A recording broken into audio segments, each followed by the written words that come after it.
A11 billion. Look at this sweet rig right here. Freaking legendary Cummins turbo diesel. So we're gonna finish this up later because I gotta go to Cummins and get a couple of those plugs. So in the meantime, we're gonna start on a compressor.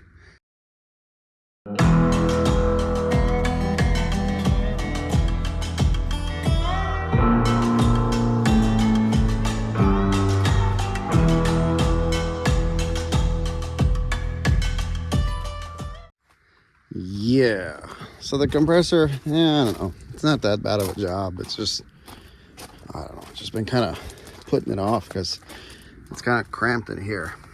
This, we'll slide this guy out. It's the blow-by tube. This comes off, then we have these.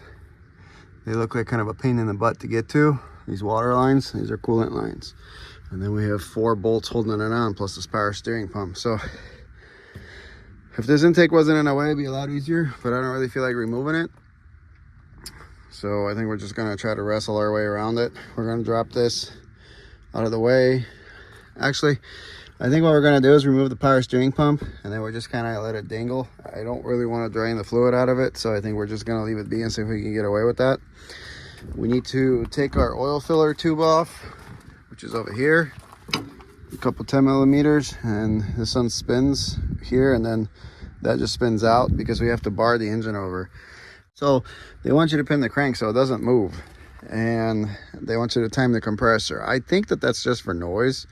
Some people do it, some people don't do it. I'm gonna do it because might as well. Don't want it any louder. So yeah, we got a 3/4 inch ratchet or extension, and that goes in the front over here, and the compressor gear is right there. Stick it in the compressor and you turn it, and then you have a spot on your dampener, which you can't really see right now, but it says pin here, and then there's this little line right there, if you can see it. See that line? So once you disconnect your filler tube, it goes up here and bolts up here. You push this down, spin it out. This just spins out also. And then you have access to the gear in the front. Like this engine because it doesn't hardly leak. Well, now that I'm touching it, you never know. Notice the missing link. So we have to take our intercooler pipe off the cold side. Reason being is because we have to bar this engine over. And I wish I even had a longer extension for it. It's a pain in the turn. I mean, it's 3,500 pounds of engine. We're looking for marks on that, the balancer, and it's getting hard to turn. So I disconnected this. I'm gonna take this breather tube off to this crankcase filter. I'm gonna remove this crankcase filter because it's just gonna make access a lot easier, and it's only 4 bolts holding it. So we're gonna pop that guy off real quick and go from there.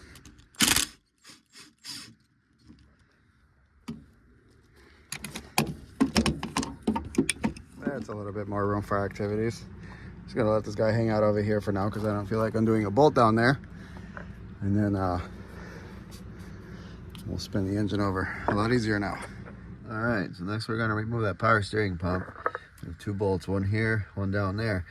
And with this power steering reservoir out of the way and our crankcase filter out of the way, I think we might be able to just remove that compressor.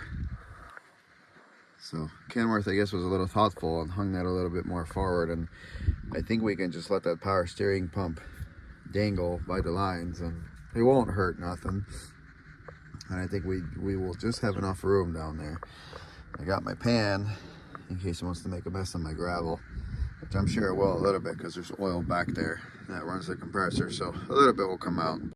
As you can see down there, guys, this power steering pump has actually been replaced because it's not painted red, so it's an actual part that's been replaced. Now back here where those 4 bolts are, you don't want to open that up because that is your actual gear pump inside and stuff like that. This is where it meets the engine, and you can see a little bit of oil seepage. Now that's never really hit the ground, but I either have a feeling it was either left too loose or the surface wasn't cleaned properly. So what I like to do, these are like actual steel gaskets. Now these steel gaskets, they're kind of like a crush gasket. Sometimes your surface on these old engines, especially when it's really old, it can get a little bit pitted. Now I'm not an advocate for RTV, as in, you know, silicone gasket maker. I, however, like to put a very thin coat, tacky coat around each gasket. Not a lot, just a very thin layer, and just tack it up. Kind of like if you're building a kind of like when you're building a two-stroke motor, like a dirt bike engine or like a Banshee motor, and you're joining the two cases together. You kind of smear a very thin coat and you tack it up. That will prevent any leaks. I don't like leaks, so I'm going to do that. I do that on a lot of gaskets because, like I said, if it's brand new, the surface was probably really good. Since this has probably been cleaned before, maybe they gouged it up and there's just a tiny little leak.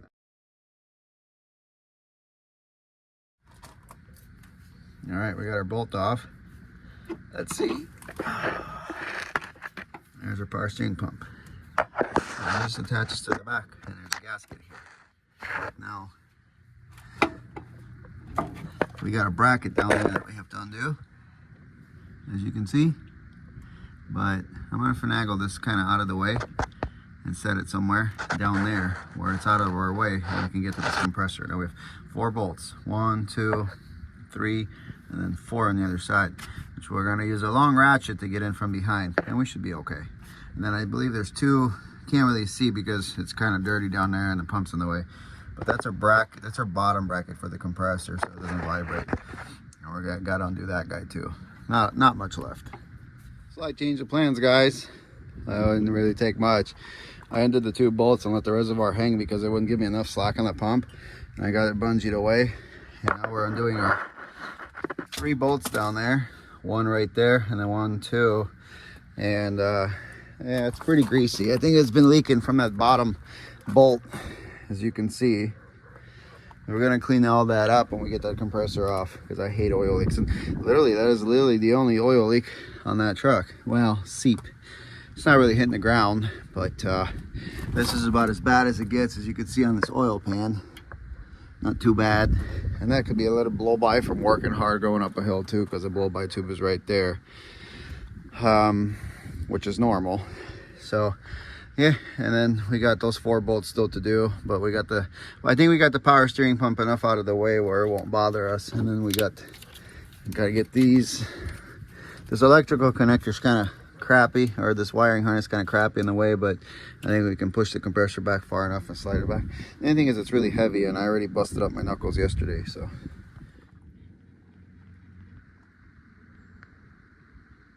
It's our bracket. Oh, our power steering cap's leaking. It doesn't like being in that position. And I'll put a bungee and hold it up a little. So, sorry, but there's 4 bolts holding this guy on. We'll clean this up.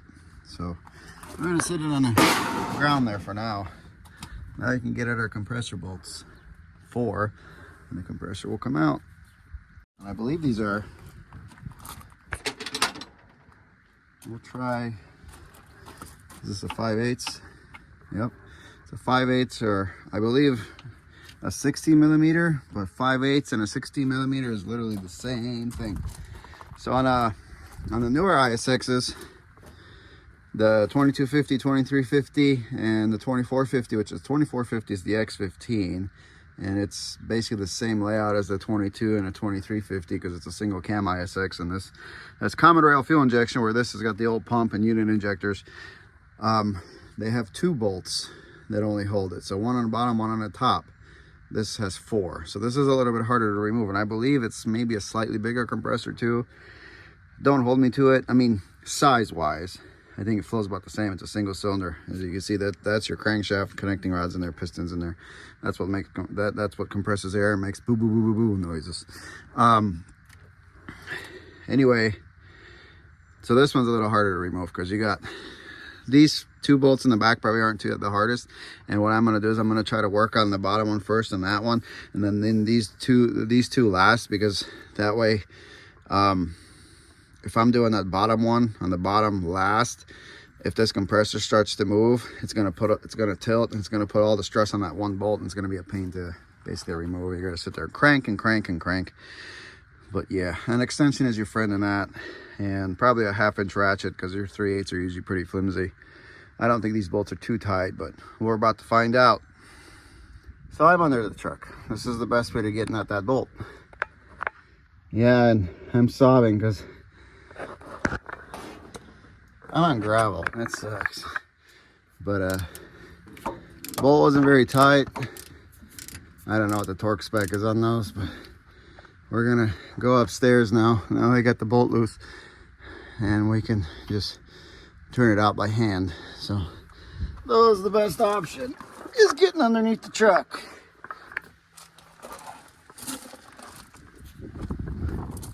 Tech tip: this very back bolt here, you can get it from behind the compressor with an extension. It's right there where my finger's at. I already have it out. Oops, it's right there. So a deep well works till you get about the halfway out. Then it hits the compressor here. So it goes crooked. Best bet, get a shorter socket, 5/8. Put it on an extension. You can break it loose with the 1/2-inch, but then take your 1/2-inch off and use your shallow socket, because come on, because then the deep socket keeps getting hit on the housing of the compressor, so you won't be able to pull it all the way out. But the good news is, I don't know if that's good news necessarily, these bolts are fairly not very tight. What was I going to say?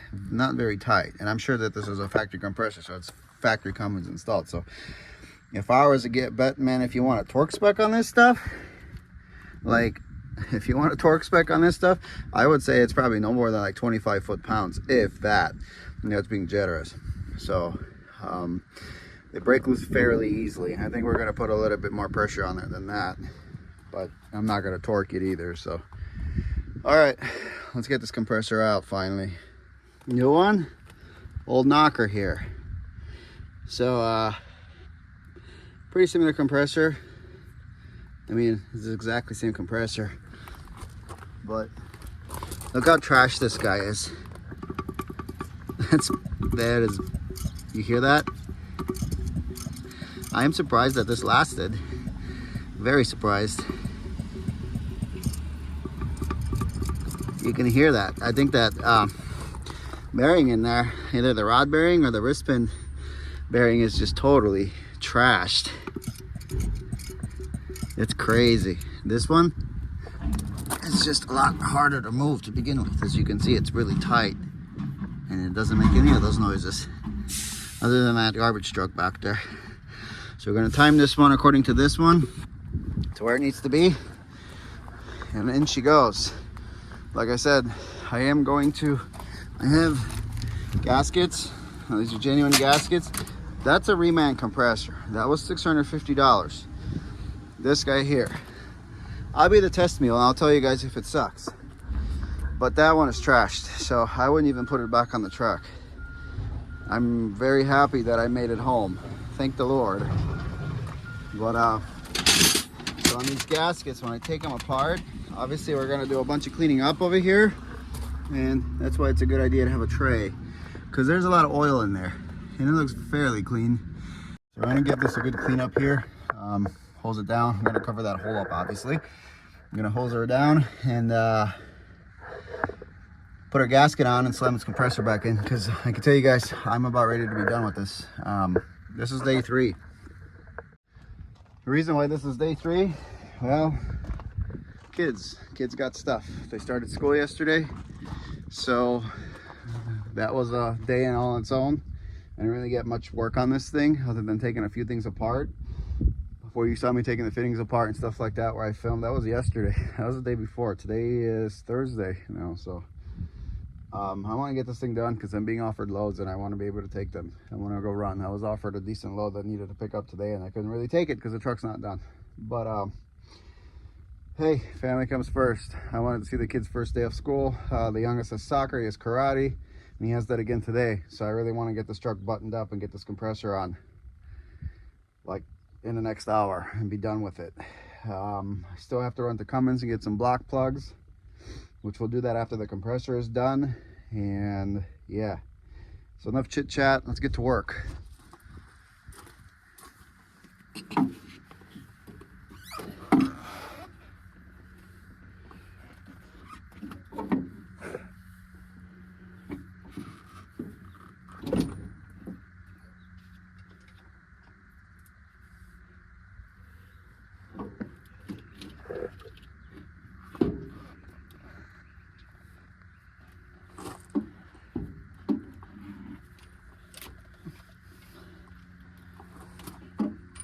Strugglesaurus Rex.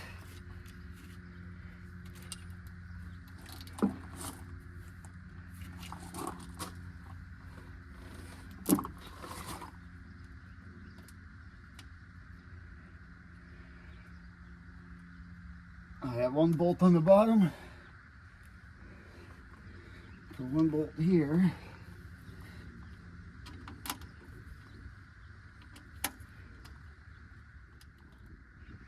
Got her. She's in.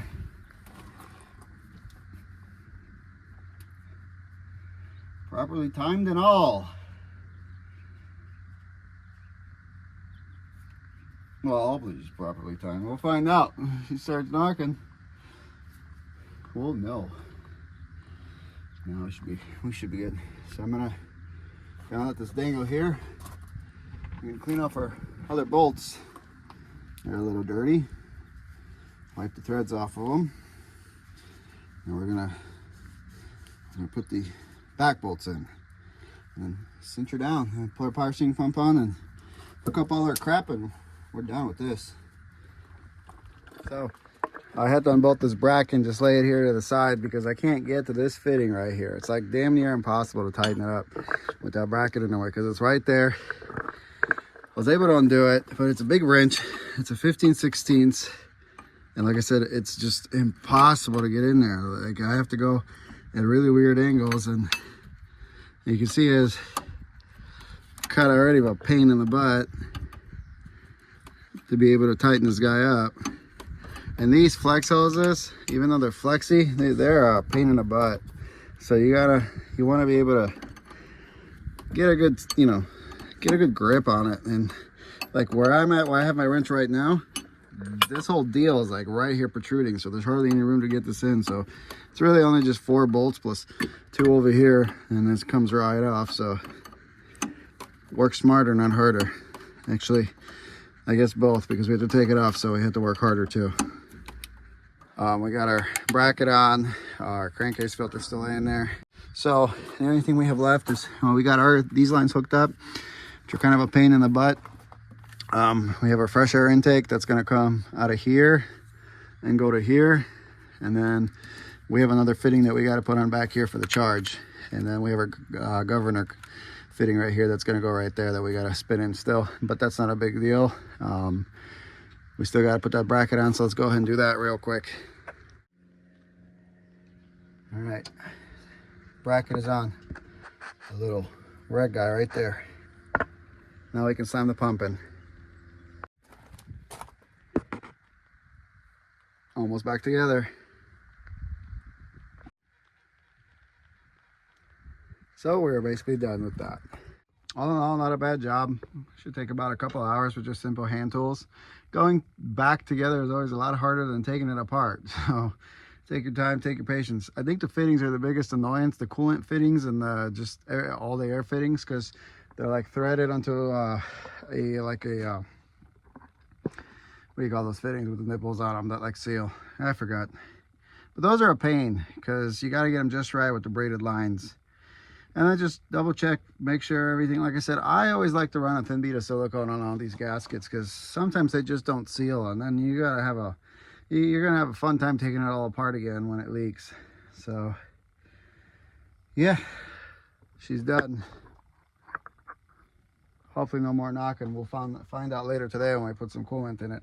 I don't like starting these things without coolant because these compressors, they build a lot of heat real fast. So yeah, that's a good idea, right? Get a bunch of grease in my itchy eye.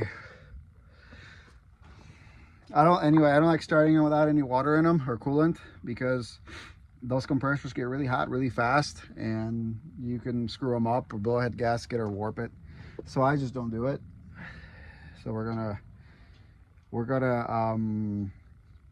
put coolant in a bit. I gotta get the plugs and we're gonna put coolant in it and fire it up. Hopefully it's all good. All right, guys, that's it for the compressor. Hopefully maybe this helps someone. I don't know. Let's finish up the other side and get this thing fired up, and let's go to work. Time to haul some loads, make some money. Pick it up, pick it up, pick it up, pick it up. You see the drippy, I'm fitted up. Hop in my car and the giddy up. Secure the bag, yeah, I get the bus. Pick it up, pick it up, pick it up. You see the drippy, I'm fitted up. Hop in my car and the giddy up.